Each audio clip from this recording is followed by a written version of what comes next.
Que íbamos a recibir la visita de Julio Torrada. ¿Qué tal, Julio? Buenas noches. Hola, ¿cómo andás, Leo? Gracias por venir. No, gracias por la invitación. No vamos a hablar de política en estos tiempos con vos, vamos a hablar de temas distintos. Aquí tengo unas fotos del Diario Popular de hoy, ¿cierto? Sí.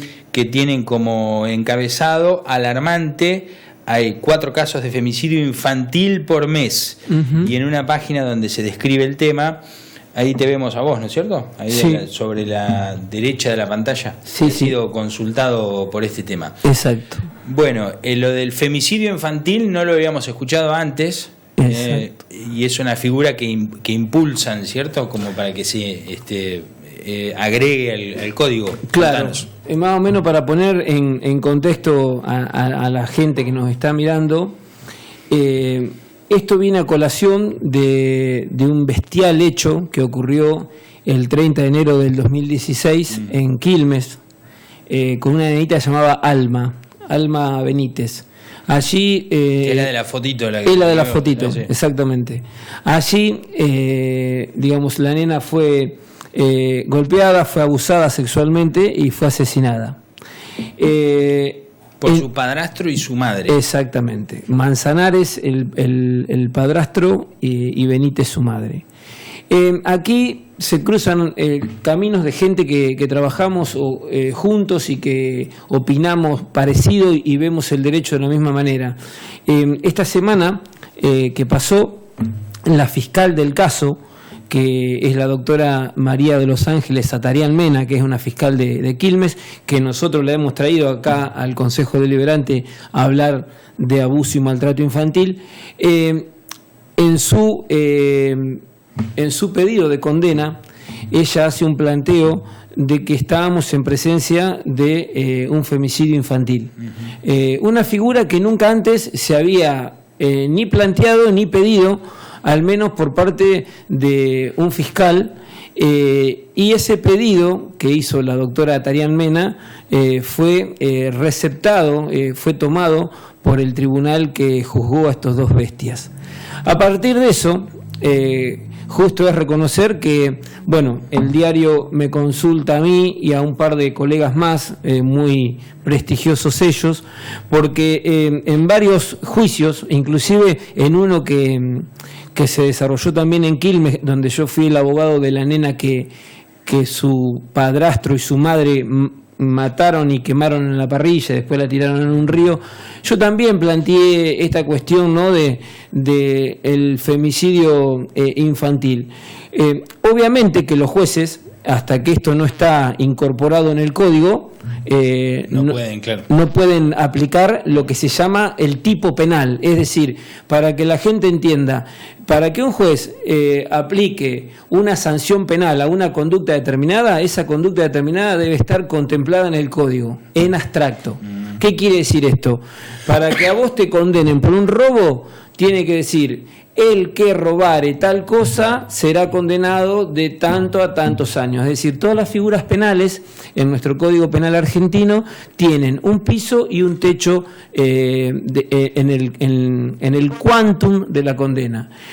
Este fallo y este caso ha generado y va a generar un disparador, porque no solamente los abogados que trabajamos en defensa de las víctimas vamos a avanzar en esto, sino que también se están plegando importantes periodistas, como por ejemplo el que me hizo la entrevista para el Diario Popular, organizaciones que defienden los derechos de los niños, y lo que tenemos que hacer, que no es poca cosa, es transitar el largo camino de lograr una reforma en el Código Penal. Yo personalmente soy partidario de que exista un artículo especial del Código Penal que reprima y sancione con pena de reclusión perpetua por tiempo indeterminado a aquella o aquellas personas que maten a una niña. Cosa que hoy eso no ocurre. Porque no existe. Porque no existe. ¿Qué ocurre cuando alguien mata a una niña? Constituye un agravante ¿Por qué? Y porque es una menor, porque esa menor no puede defenderse, porque hay un estado de indefensión, hay asimetría de poder porque el asesino es mayor y la víctima es menor, pero no está contemplado como una figura independiente y autónoma. Entonces, lo que vamos a hacer, yo ya tengo, armada una agenda de reuniones con fiscales, con jueces, con juristas, y después llevaremos un anteproyecto, ¿no?, de reforma. Esto tiene que pasar, por supuesto, por la Cámara de Diputados de la Nación. Allí hay una comisión específica que es la de legislación penal, la de niñez y adolescencia, que tendrán que tratarlo. Pero bueno, creo que siempre hay un fallo que es el disparador, claro, de ciertas cosas que venimos diciendo. De hecho, cuando la doctora Tarian Mena nos visitó en General Belgrano hace aproximadamente 3 años, hablamos de esto. Lo que pasa que, bueno, no es lo mismo que lo digamos en una charla en General Belgrano a que claro, lo diga la jueza en el alegato, en un tribunal oral, en un caso, tan escalofriante como este. Y seguramente esto va a generar un disparador, y en un tiempo más cercano o más lejano seguramente vamos a tratar de introducir una reforma en el Código Penal en este sentido. Sí, esta gente que por lo que leí ha recibido una condena importante. Sí. Si existiera esta figura, en el código, hubieran recibido más pena, más años, hubiera sido más dura la justicia con ellos. Exactamente. En este caso le dieron 25, y lo que personalmente planteo, bueno, yo tengo una postura en los jueces... 25, perdón, que es cadena perpetua en Argentina, son 25, ¿no? Sí, la prisión perpetua 25, claro, y la reclusión 35, que no es lo mismo. Bien. Hay un distingo que por ahí la gente... Pero también es cierto una cosa, vos le decías a la gente perpetua, dice sí, perpetua, pero salen en 8 o 10 años. Claro. Que la gente no está muy lejos de decir la verdad en eso, porque lamentablemente tenemos leyes y beneficios escarcelatorios, por ejemplo, para los violadores. Los violadores son los peores en la sociedad y los más buenitos adentro de la cárcel. Entonces hacen buena conducta, se meten en un pabellón de evangélico y a los 5 o 6 años los tenés de vuelta caminando 5 o 6, de 25 a 5 o 6. En el caso de los violadores, digo, sí, pero sí. En el caso de los 25, en 8 lo podés tener afuera. Claro, no, sí. La verdad que es increíble. Bueno, y entonces aquí se contemplaría que esté por tiempo indeterminado, decís sí, vos. Bueno, esa es mi postura. Obviamente, yo en los casos que a mí me toca, pedir una pena, yo tengo una concepción del derecho penal, hay otros que tienen otra. Hay algunos que creen que las cárceles no deberían existir. Claro. Hay gente que ve el derecho penal desde un punto de vista garantista. Otros abolicionistas porque no creen en la pena. Bueno, yo particularmente cada vez que pido una pena, por lo general siempre pido, cuando soy querellante o particular damnificado, pido una pena siempre superior a la que pide el fiscal. Después el tribunal decide si le da la razón al fiscal o a la parte querellante, pero yo soy de la idea de trabajar sobre la base de que quien mata a una criatura, la cosifica, la veja, le malogra la vida, como ha sido el caso de Alma Benítez, yo creo que tiene que recibir una condena de reclusión perpetua por tiempo indeterminado, y inclusive también que no sean pasibles de recibir beneficios escarcelatorios. Es decir, beneficios que hagan que se reduzca permanentemente la pena. Hoy los delincuentes, claro, en la Argentina, Leo, tienen, voy a usar un término médico para que me entiendan, un vademecum de derechos a su favor. Desde el minuto 1 que cometen un delito y están presos, tienen un vademecum de derechos a su favor para que esa pena, cuando la pena todavía está caliente, por ejemplo, yo te cuento el caso más reciente, ¿no?, y tan resonante, que fue el de Priscila, donde al tipo le dimos la perpetua. A los 2 días ya estaba presentando escritos para empezar a estudiar periodismo en la Facultad de La Plata. Claro. A los 2 días.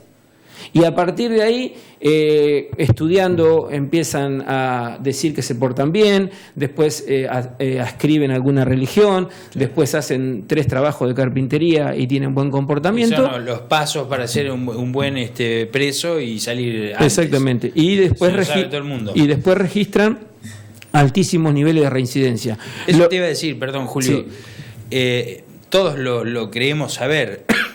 A ver si vos lo ves desde tu profesión, que esta gente, violadores, abusadores, bueno, hablemos de violadores, y que después terminan matando a su víctima, son reincidentes. Generalmente, no, por lo que escuchamos, no se recuperan, ¿no es cierto? O sea, esto vos lo ves desde la profesión. Por supuesto, por supuesto. Porque el abolicionismo está bien, pero sí. O sea, puede ser una corriente muy... Aquellos violadores que se denominan, nosotros en el derecho penal, en nuestra profesión, son aquellas personas que delinquen, que cometen delitos contra la integridad sexual.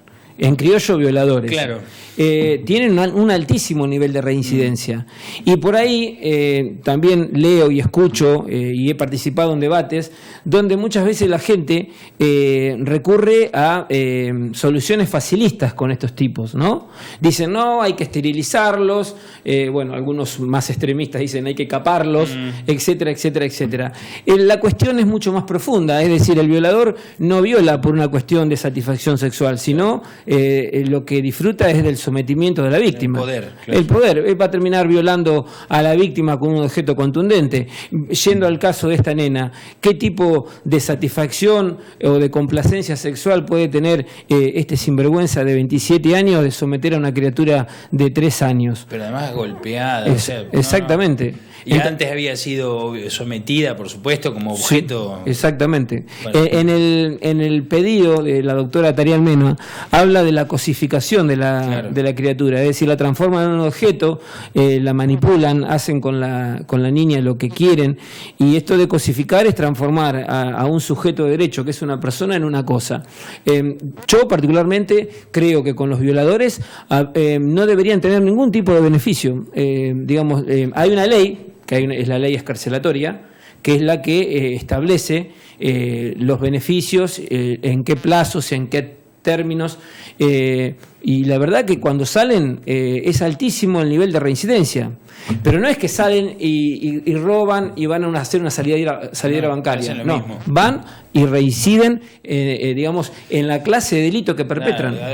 Uno desde el sentido común dice, una persona que sometió, dejó, violó, mató a golpes a una nenita, que es su hijastra, y que estaba la madre, que es su madre natural, sí, y también deja que esto haga o participa, ¿cómo se recupera, digamos? O sea, ¿qué tiene que pasar para que una persona así se recupere de eso y sea una persona de bien dentro de 3, 8 o 50 años? Yo creo que una persona así no sé, es muy difícil que es muy difícil que se cambie. Es muy difícil que cambie si estuviéramos hablando, por ejemplo, en sistemas carcelarios modelos como pueden ser Noruega, Dinamarca o Islandia. Sí, ahora, no en el sistema carcelario argentino, lo más probable no, lo práctico, lo real y lo concreto es que las cárceles argentinas son una universidad y luego un posgrado del delito. Es decir, aquel que entra por un hurto después sale y está en condiciones de hacer una salidera bancaria. En el caso del abusador, hay un doble estándar de personalidad claramente delimitado.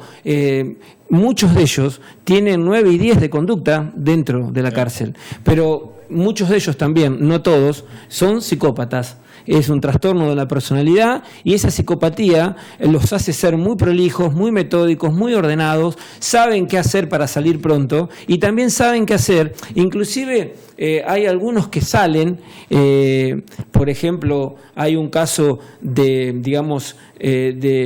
un violador muy reconocido que violó en la ciudad autónoma de Buenos Aires y mató a su víctima, y a los muchísimos años le pusieron la condición de no volver a trabajar en esa profesión. Y fue con documentación adulterada en una provincia argentina, y lo primero que hizo es ofrecerse como chofer en una remisería, y a la primer pasajera que llevó la mató. Claro. Es decir, después de muchos años. Después de muchísimos años. Es decir, nada es azaroso. Bueno, volviendo al tema que nos ocupa, esto que estamos planteando ahora, ¿va a salir mañana, va a salir pasado? No. Esto es como todos los temas que uno debe, así como por ejemplo aquí en Belgrano, para que, no sé, en su momento estoy hablando de cuestiones más sencillas, se pudiera abrir la comisaría de la mujer y que hoy tengamos la cantidad de denuncias que tenemos por mes, llevó mucho tiempo. Para que se lograra aprobar y abrir el refugio para las mujeres víctimas de violencia de género, llevó mucho tiempo. Para que otra de las ideas en las cuales trabajamos, para que se le ponga una tobillera al golpeador, para que esa tobillera se active cuando se le acerca a la víctima, llevó mucho tiempo. Bueno, esto también va a llevar mucho tiempo, pero es necesario que esto esté en el Código Penal argentino. Realmente yo me voy a sentir muy orgulloso si dentro de 5, 10 o 15 años, quien sea el legislador que tome esta idea, del partido que sea, tenga la claridad conceptual. Nosotros vamos a llevar, obviamente, un proyecto. Ese proyecto pasa por un montón de zarandas y por un montón de filtros. En definitiva, lo que nos interesa es que aquel que mate a una criatura no salga más. Claro. Tenga reclusión perpetua por tiempo indeterminado. No estamos hablando de este caso excepcional, porque aquí mismo dice el 4 por mes. 4 por mes. Exactamente. O sea, no es un caso excepcional, tal vez sea brutal, excepcionalmente brutal, pero digamos, hay 4 casos de femicidio infantil por mes, es como para prestarle atención al tema, ¿no? Sí, y además también hay, digamos, un parate en la cuestión del femicidio. Cuando hablamos del femicidio, digamos, ¿cuál es la diferencia? Y esto lo planteo siempre, entre matar a una mujer de 20 años y matar a una criatura de 7. En definitiva, se la está matando por su condición de mujer. Claro. Y es un atropello, un avasallamiento al género. Es ahí, es más, diría yo, que está en mayor situación de vulnerabilidad y de indefensión la menor que la persona mayor. Por eso considero que tiene que estar en el Código Penal argentino. Y esa es la batalla y la pelea legal, jurídica y doctrinaria que vamos a dar. Que por supuesto no es simple, porque vos viste bien que a veces un término, una palabra, hace que una ley necesaria... sí, claro. Exactamente. Esto se inicia en la Constitución Nacional, está previsto, digamos, cómo se reforma el código. No es fácil, no es simple, pero bueno, nosotros ya estamos articulando, hablar con las personas que inclusive trabajan hoy por hoy la modificación a un nuevo Código Penal argentino. Tenemos un Código Penal muy viejo, con muchísimas enmiendas, totalmente desactualizado, pero creo que este tema que es de vanguardia tiene que estar. Lo último, Julio, estaba pensando en los nenitos, en los varones chiquitos que también son vulnerables, que también son violados, que también son víctimas. No entrarían en esta no entrarían tipificación, pero eso habría otra. Exactamente, no entrarían dentro de lo que es el femicidio, que es una cuestión de género, pero sí, digamos, al incorporar esto, automáticamente se va a agravar la pena para los menores que son asesinados. Es decir, no vamos se corre todo, digamos. Exactamente. Acá hay que ir hacia una reforma integral y que no sea contradictoria, ¿no? Porque muchas veces, siempre que hay un hecho que conmueve a la sociedad, lo primero que la sociedad tiende a hacer es a meterle por ejemplo, hay un hecho de corrupción, 100 años de prisión a los corruptos. Y una de las cosas que hay que entender, que el Código Penal tiene que ser un sistema armonioso en donde hay valores que el Código protege. El valor supremo que el Código Penal protege es el de la vida. Y después vienen todos los demás valores que están en juego en una sociedad. Bueno, hacia eso vamos y en eso vamos a trabajar. En las próximas horas yo me estoy reuniendo con María de los Ángeles Atari Almena, ya me ha enviado la totalidad de su pedido y de la sentencia, y a partir de ahí, bueno, me iré reuniendo con autoridades de colegios de abogados, con fiscales, con jueces. Las opiniones de todas son valederas. el prestigio y la trayectoria de cada uno también es valedero para que el anteproyecto tenga peso. Y acá lo importante es cuidar a los chicos, no importa de quién es el proyecto, pero nosotros en esto le vamos a meter para adelante. Muy bien. Gracias, Julio. Bueno, gracias a vos por el espacio.